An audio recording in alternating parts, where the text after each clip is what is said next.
Bismillahirrahmanirrahim. Assalamualaikum warahmatullahi wabarakatuh. Alhamdulillahillazi arsala rasulahu bil huda wa dinil haqq liyuzhirahu 'alad dini kullihi wa kafa billahi syahida. Asyhadu an la ilaha illallah wa asyhadu anna Muhammadan Rasulullah. Allahumma sholli ala sayyidina Muhammadin wa ala alihi wa sahbihi ajma'in. Amma ba'du. Yang sama-sama kita hormati guru kita Bapak Ustadz Awang Abdul Razak selaku pimpinan dan pengasuh Majelis Dzikir wa Ta'lim Riyadhah Firqatul Mujahidin, dan yang kami hormati bapak-bapak, ibu-ibu jemaah RFM rahimakumullah. Syukur alhamdulillah senantiasa kita ucapkan kepada Allah Subhanahu wa taala yang selalu memberikan kita nikmat sehat, nikmat iman, dan nikmat Islam, sehingga kita masih dapat berkumpul dan bersilaturahmi di link majelis thalabul ilmi guna menambah kadar keimanan kita di pagi yang berbahagia ini secara rutin setiap ba'da subuh. Salawat serta salam kita mohonkan kepada Allah Subhanahu wa taala agar tercurah limpahkan atas junjungan kita Habibana Nabi Muhammad sallallahu alaihi wasallam, kepada keluarga beliau, kepada para sahabat, para zuriat, tabi'in, tabi'ahum, kepada kita semua yang hadir di link majelis ini, dan kepada seluruh umatnya hingga akhir zaman. Semoga kita mendapat syafaat beliau di yaumil akhir nanti. Amin ya rabbal alamin. Baiklah hadirin sekalian, di awal acara ini marilah kita buka dengan mengucapkan basmalah. Bismillahirrahmanirrahim. Selanjutnya acara inti kita adalah kajian kitab Al-Hikam Hikmah ke-217 yang akan disampaikan dan dijelaskan oleh guru kita Bapak Ustadz Awang Abdul Razak, sekaligus ditutup dengan doa. Kepada Bapak Ustadz, waktu dan tempat kita persilakan dengan segala hormat. Terima kasih. Bismillahirrahmanirrahim. Assalamualaikum warahmatullahi wabarakatuh. Waalaikumsalam warahmatullahi wabarakatuh. Innal hamdalillah nusalli wa nusallimu ala Rasulillah wa ala alihi wa sahbihi wa mawalah. Asyhadu an la ilaha illallah wahdahu la syarikalah wa asyhadu anna Muhammadan abduhu wa rasuluhu allazi la nabiyya ba'dah. Allahumma salli wa sallim wa barik ala sayyidina Muhammad ibni Abdillah wa ala alihi wa sahbihi wa man tabi'ahu ila yaumil qiyamah. Amma ba'du, faqad qala Allah ta'ala fi imamin al-Qur'anil Karim. A'udzu billahi minasyaitonir rajim. Bismillahirrahmanirrahim. Wasari'u ila magfiratin min rabbikum wa jannatin arduhas samawati wal ard uiddat lil muttaqin. Shadaqallahul adzim. Wa qala Rasulullah Muhammadin sallallahu alaihi wasallam, at-tahadusu bi ni'matillahi syukrun wa tarkuha kufrun. Faman la yaskuril qalil la yaskuril kasir wa man la yaskurin nas la yaskurillah. Puji beserta syukur seperti biasa marilah kita haturkan kehadirat Allah Subhanahu wa taala Zat yang Maha Ghafur. Sholawat beserta salam semoga berlimpah curah, bertambah-tambah kepada Habibana wa Nabiyana Muhammad sallallahu alaihi wasallam. Ibu-ibu, bapak-bapak jamaah RFM yang dirahmati Allah Subhanahu wa taala, marilah kita lanjutkan kajian hikam kita ila mu'alifi hadal kitab al-hikam Syekh Ibnu Athaillah As-Sakandari rahimahullah. Nafa'anallah, semoga Allah memberikan manfaat kepada kita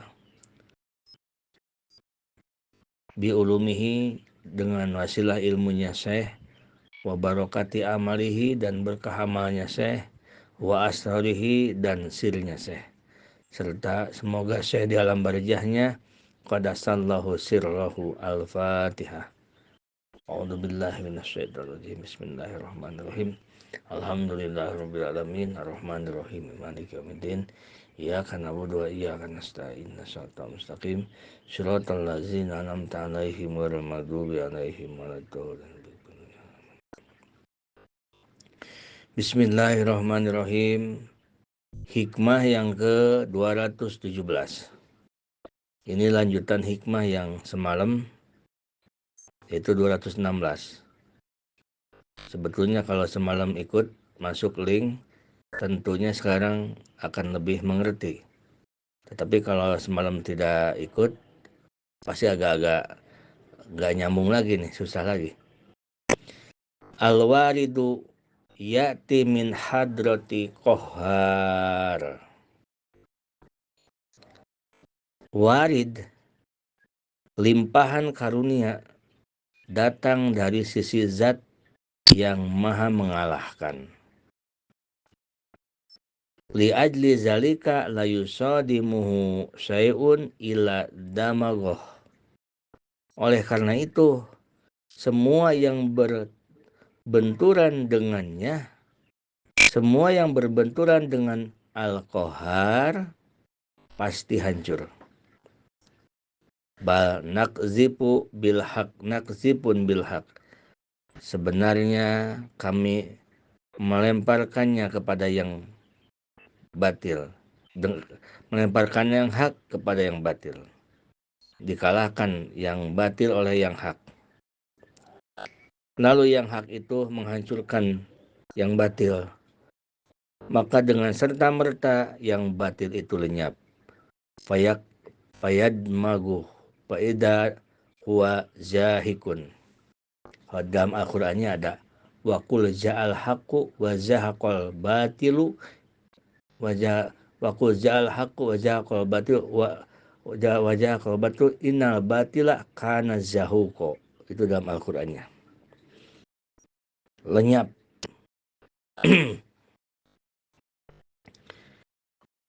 Jadi di dalam hikmah sebelumnya, hikmah yang ke-216, Syekh Ibnu Athaillah membahas tentang,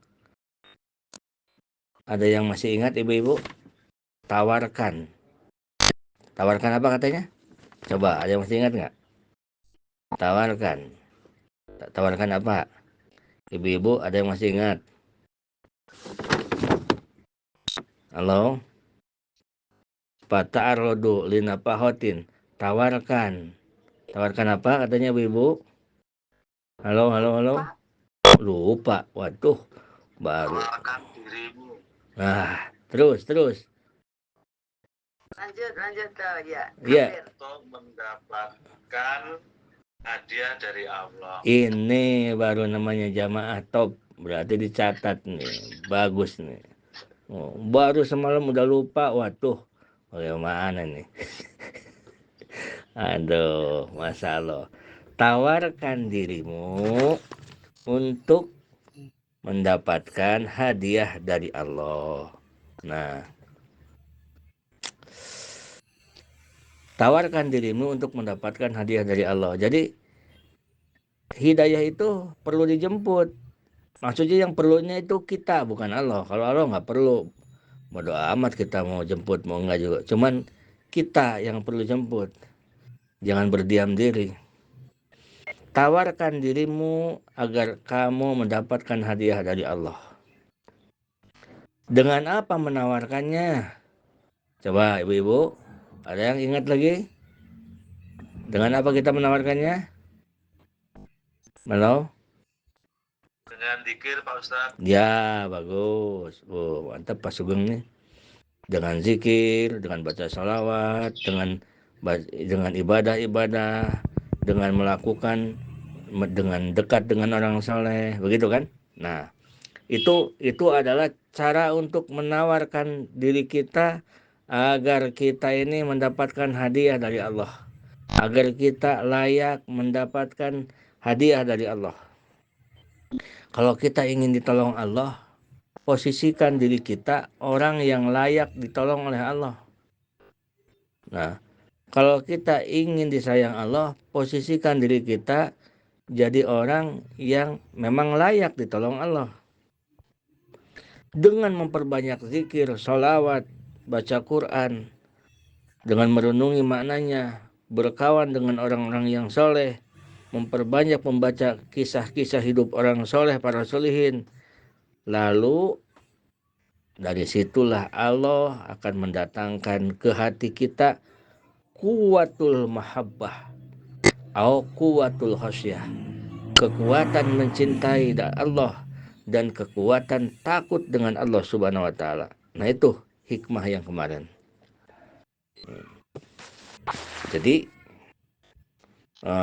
dijemput oleh kita, dijemput dengan zikir, dijemput dengan segala macam perbuatan amal soleh. Kenapa jamaah yang sedang suluk? Ini kita yang sedang suluk nih. Jamaah yang sedang suluk, kenapa? Zikirkan la ilaha illallah. Bila perlu semua itu atakoh sugro dulu latihan. Untuk apa? Untuk melatih hati kita. Kalau lisan ini kan udah terbiasa. Cuman hati ini yang belum terbiasa. Agar kita al-waridatul ilahiyah mendapat limpahan rahmat dari Allah.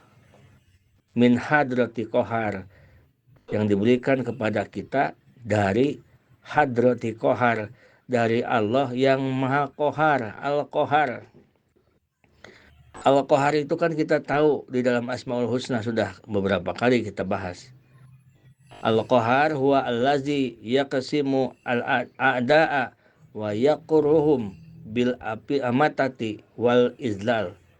Qahar itu Allah yang memecahkan musuh-musuhnya, menaklukkannya dengan mematikan dan dengan dihinakan. Maksudnya, siapa saja yang berperang dengan Allah, siapa saja yang berbentrokkan dengan Allah, maka akan hancur, pasti akan kalah. Nah, al-waridu yati min hadratil qahar. Li'ajli dalika la yusadimuhu syai'un illa damagoh. Karena yang datang kepada kita hadiah dari Allah yang maha qahar, karena yang datang kepada kita limpahan rahmat dari Allah yang maha qahar, oleh karena itu semua yang berbenturan dengannya pasti hancur. Maksudnya bagaimana? Jamaah RFM yang dirahmati Allah Subhanahu wa taala. Walaupun tobat belum benar, tobat belum bisa sempurna, belum sepenuhnya kita lepas dari riba, belum sepenuhnya kita bisa lepas dari tidak melakukan dosa, belum sepenuhnya kita bisa berhenti ngegibah, malam tahajud, salawat, gibah lagi, terus jangan berhenti kita zikir, jangan berhenti kita salawat. Gitu. Karena apa? Karena dengan terus-terus kita berzikir, dengan terus-terus kita bersalawat, nanti akan ada yang datang dari Allah Al-Qahar. Terus saya jangan berhenti, kita tetap tawarkan diri kita agar mendapatkan hadiah dari Allah itu. Baru juga kita mau tobat, kita ngupat lagi orang, gibah lagi orang, nggak apa-apa, terus. Jangan pernah kita kecil hati, saya malas, nggak mau dulu wirid karena saya belum belum benar, saya masih banyak dosa, masih suka gibah, masih suka melakukan kejahatan, masih berhubungan dengan riba. Nah, itulah orang yang terganggu setan, orang yang tergoda oleh iblis. Jadi dia itu sampai mati terus diganggu begitu. Kamu nggak bakalan bener, kamu wirid-wirid, tahajud-tahajud, dosa lagi siangnya, tahajud lagi, dosa lagi, tahajud lagi, dosa lagi. Terus saja ibu, jangan berhenti. Toh kita juga kalau punya kendaraan, habis dipakai, kena hujan, kotor, mandiin lagi. Besoknya pakai lagi, kotor lagi, mandiin lagi. Pernah nggak ibu-ibu pakai mobil, kotor, biarin aja lah, besok juga dimandiin, kotor lagi. 10 tahun nggak dimandiin, pernah nggak ibu Reni? Enggak, Pak. Iya, dimandiin pasti kan. Iya, dimandiin. Masalah nanti kotor lagi, nanti urusan nanti lagi, begitu kan. Nah, tapi jangan sengaja kita mobil dipakai ke tempat yang kotor gitu kan, dimasuk-masukin ke kotor, ke tempat jurang, ke tempat kotoran-kotoran. Jangan. Kalau memang tidak bisa menandakan kita tidak bisa menghindar kena kotor, nggak apa-apa lah, kita mandiin lagi, kotor mandiin lagi. Begitupun kita udah berusaha untuk tobat, tetapi keceletot lagi, ngupat gibah lagi, nggak apa-apa. Jangan sampai gara-gara gibah berhenti kita zikirnya, mandiin lagi, gibah mandiin lagi, lama-lama banyak ngeruru, banyak mandi, banyak ini, bersih sendiri. Nah begitu. Kenapa? Karena nantinya kebanyakan zikir, kebanyakan sholawat, kebanyakan kita wirid-wirid, kita akan mendapatkan nafahat itu mendapatkan hadiah dari Allah. Kuwatul mahabbah au kuwatul khasyah allati waradat minallahil qahar la yuqabiluhu syai'un illa ghalabah. Hadiah dari Allah apabila sudah masuk ke hati seseorang. Hadiah dari Allah apabila sudah masuk ke hati yang sangat kotor. Hati orang ini kotor sekali, banyak dengkinya, banyak sombongnya, riaknya, segala macam lah. Udah dosa dohir, masih dosa berhubungan dengan yang dohir-dohir, melaksanakan dosa dohir juga belum kelar, batin apalagi, sangat banyak dosanya. Tetapi dia terus dengan bimbingan, di bawah bimbingan dia zikir terus, salawat terus. Hati seperti itu, bila didatangi hidayah dari Allah, maka hati itu dengan sendirinya akan menjadi bersih. Loh bagaimana Pak Ustadz? Kan hatinya kotor. Ya hatinya kotor kan, hati itu milik Allah. Nah, yang membersihkan dan yang mengotorkan, yang membolak-balikan sesuatu, hakikatnya kan adalah Allah. Yang hancur, yang buruk akan hilang. Yang hancur, yang buruk, sifat-sifat dengki di dalam hati kita, kalau sudah didatangi oleh hidayah dari Allah, hidayah itu hadiah tadi, begitu kan? Kalau sudah didatangi oleh hadiah dari Allah, berupa limpahan rahmat, datang hadiah dari Allah yang kohar. Allah itu yang kohar. Jadi yang mendatangkan hadiah ke dalam hati kita itu bukan manusia, bukan jin, bukan malaikat, tetapi Al-Qahar, Allah yang maha mengalahkan. Siapapun, apapun, seperti apapun kekuatannya, kalau sudah didatangi oleh Al-Qahar, selesai masalahnya. Jangan kaget ibu-ibu, bapak-bapak, pais lebu, pinuhku kelapa. Jangan merasa kaget. Kalau ada seseorang yang sangat jauh terhadap Allah, pelaku dosa, si malam zina, siang judi, tidak pernah berhenti, terus aja. Tetapi satu saat, kalau dia memang ada hidayah dari Allah, dia mau melaksanakan zikir-zikir, mau melaksanakan wirid-wirid, mau bersalawat, satu saat, bila hatinya didatangi oleh hadiah dari Al-Qahar, maka hancurlah kebatilan itu, hancurlah kebusukan itu, hancurlah segala sifat buruk yang ada di hatinya. Kalau nafahat itu, kalau hadiah itu sudah datang dari Allah, seburuk apapun masa lalunya manusia, dia akan tobat kepada Allah. Tidak bisa ditahan-tahan. Seburuk apapun masa lalunya, sekelam apapun keadaan di masa lalunya, bila datang limpahan rahmat dari Allah, kelar akan menjadi orang yang baik. Itu maksudnya. Paham nggak Ibu? Paham ya?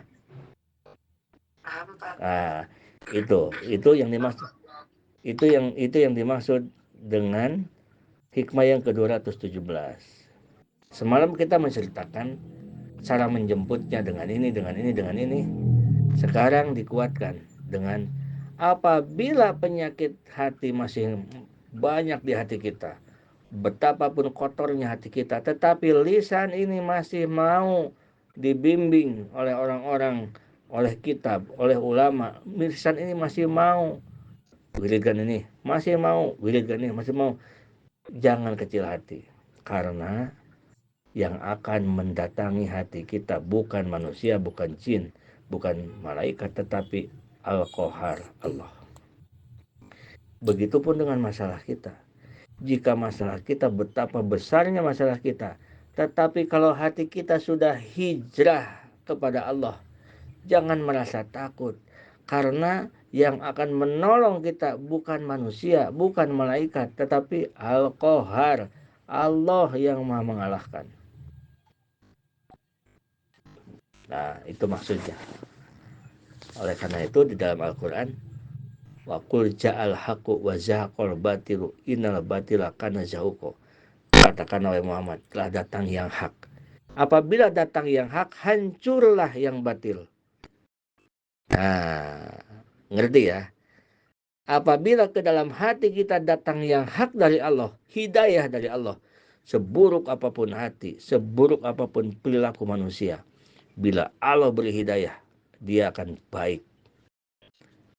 Sebaliknya, sebaik apapun manusia, sesoleh apapun manusia, bila Allah plesetkan, dia tidak tahan dengan ujian, dia akan lebih buruk dari orang-orang yang buruk. Masya Allah, tabarok Allah.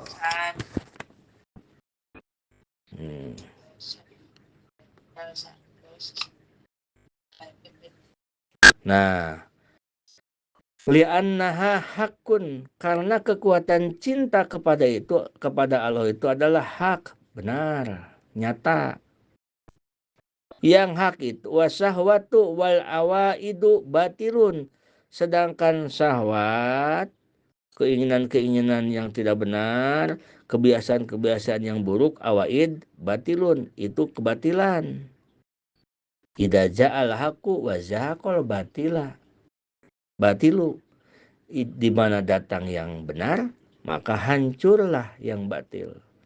Yang benar dari Allah, hidayah. Yang batil adalah diri kita, sifat diri kita. Sifat buruk-buruk di kita akan hancur, diganti dengan yang hak, yang benar dari Allah Subhanahu wa taala. Bila hak datang, maka yang batil itu akan kalah, runtuh, hancur. Hati yang selama ini cinta kepada dunia, jika kita terus lisan kita itu dikir terus, lisan kita itu dikir, hati yang sangat cinta dunia, hati yang sangat tergila-gila dengan dunia, wakul ja'al haqqo idza ja'al haqqu wa zaqal batilu, jika datang hidayah dari Allah, karena dijemput, wasilahnya dijemput hidayah itu, maka hati itu yang mencintai dunia akan berbalik menjadi cinta terhadap Allah Subhanahu wa taala.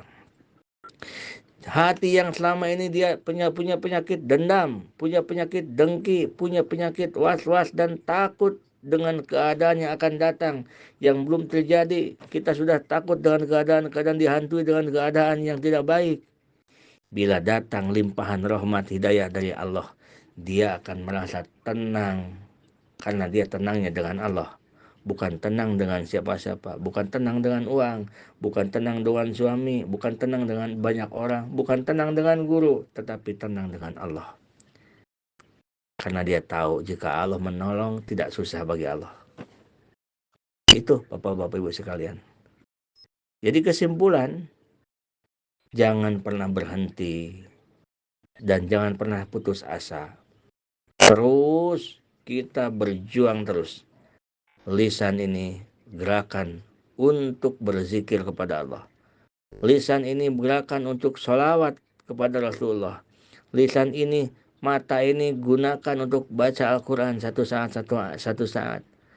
Perbanyak kita menyambungkan rel keilmuan kita dengan para ulama.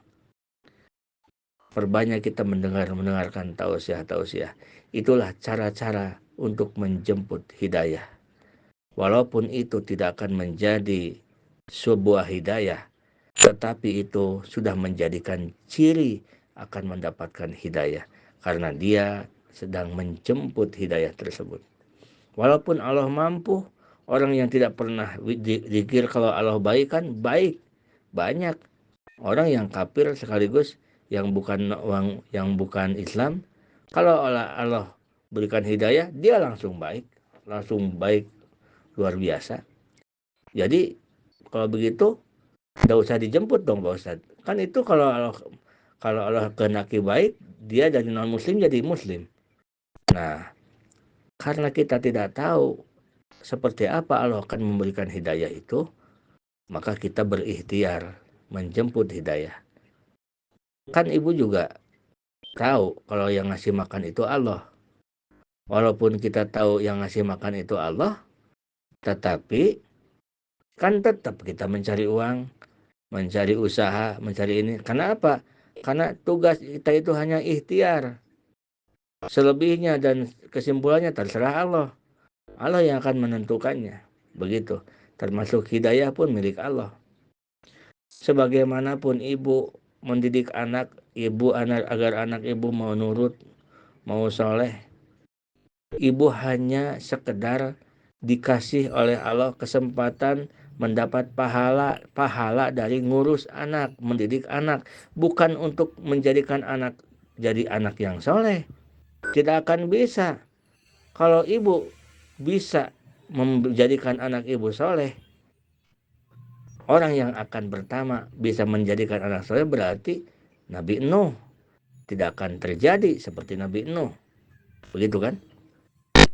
Kalau ibu punya orang tua tidak benar, lalu ibu nganggap saya kok dakwah, saya mengajak orang tua saya tuh nggak dapat hidayah. Itulah menandakan bahwa Al-Qahar, Allah itu Maha Memaksa. Artinya kalau Allah tidak kehendaki, tidak akan terjadi, karena hidayah itu punya Allah. Kita itu hanya diperintah dikasih pahala dengan mendakwahi orang tua. Kalau memang kita berpengaruh bisa menjadikan dapat hidayah orang tua kita, tentunya tidak akan Nabi Ibrahim mempunyai Bapak Hajar yang pekerjaannya membuat patung dan menjual patung. Betul tidak Ibu? Betul Pak Ustadz. Lalu kalau kita punya suami, saya nih merasa soleh tapi suami saya nih nggak soleh, udah diingetin suruh sholat, udah ini, tapi tidak mau juga. Nggak usah kita masuk ke hati sampai kita lagi mau tidur itu, kesel saya lihat suami itu nggak mau sholat, pengennya gigit aja tuh ke telinganya tuh. Kalau lagi tidur tuh pengennya saya takol aja kepalanya pakai piring. Nah begitu, jangan sampai ke hati-hati, bencinya jangan. Karena apa? Karena kita harus sadar bahwa hidayah itu milik Allah. Allah butuh punya hidayah. Satu saat bisa jadi dia lebih soleh dari kita. Begitu. Tapi jangan berhenti kita ikhtiar. Terus ingatkan, suami kita ingatkan. Kalau istri menjadi orang yang bisa memberikan hidayah kepada suami, tidak akan terjadi seorang perempuan yang nikah dengan seorang raja kafir. Raja itu akan jadi muslim. Kan tidak sampai meninggal. Begitu. Begitupun suaminya. Kalau istri mendapatkan sisi yang kurang baik. Intinya beginilah. Intinya kita harus tahu bahwa kita punya istri, kita punya suami, kita punya anak, keluarga. Itu adalah sarana kita untuk mendapatkan pahala dari Allah. kita nurut ke suami. Nah itu sarana pahalanya dapat kita nurut ke suami gitu. Kita nurut ke istri. Nah lalu kalau kita menyesal, dalam hati menyesal, aku nikah dengan kamu, kirain kamu itu ahli ibadah, ini nyesal saya, kamu nggak mau pernah mau ke masjid bagaimana, tapi kita nggak pernah kita berusaha untuk ngajak-ngajak gitu, menyesal saya. Nah itu sebetulnya bukan menyesal atas pernikahan dirinya, tetapi dia menyesali atas ketetapan Allah. Nanti di akhirat akan ditanya, wahai fulan, dulu nih tahun sekian, bulan sekian, tanggal sekian, jam sekian, ada tulisan di sini, kamu mengajak tempur dengan aku, kata Allah. Kata kita, enggak ya Allah, enggak pernah aku. Ini kamu lihat, baca. Kamu dulu, apa coba? Kamu dulu menyesal atas ketetapan Allah dengan jodoh kamu, dengan kehidupan kamu. Nah itu. Nah jadi kita akan dipertanggungjawabkan di akhirat. Intinya ibu-ibu, bapak-bapak, di hikmah yang ke-216 dan di hikmah yang ke-217 ini adalah kita jangan pernah berhenti untuk ikhtiar menjemput hidayah itu dengan cara yaitu kita memasrahkan diri untuk kita melakukan ibadah-ibadah kepada Allah Subhanahu wa taala. Memperbanyak kita ibadah kepada Allah Subhanahu wa taala agar kita mendapat limpahan dari Allah. Tawarkan dirimu terus siang dan malam kepada Allah. Tawarkan dirimu. Ya Allah, jadi seakan-akan begini Bu Reni. Seakan-akan jika kita wirid nih, kita wirid la ilaha illallah, la ilaha. Seakan-akan ya Allah, aku memang belum baik ya Allah. Aku memang bukan orang yang baik ya Allah. Tetapi aku melakukan ini justru aku ingin baik ya Allah. Tolonglah aku. Seperti itulah maksudnya. Seperti itu. Berikanlah aku hidayah, berikanlah aku ini. Nah itu hikmah di 217. Mudah-mudahan ada manfaatnya. Ditutup dengan doa. Sebelum kita tutup dengan ucapan hadanallahu wa iyyakum ajmain. Assalamualaikum warahmatullahi wabarakatuh.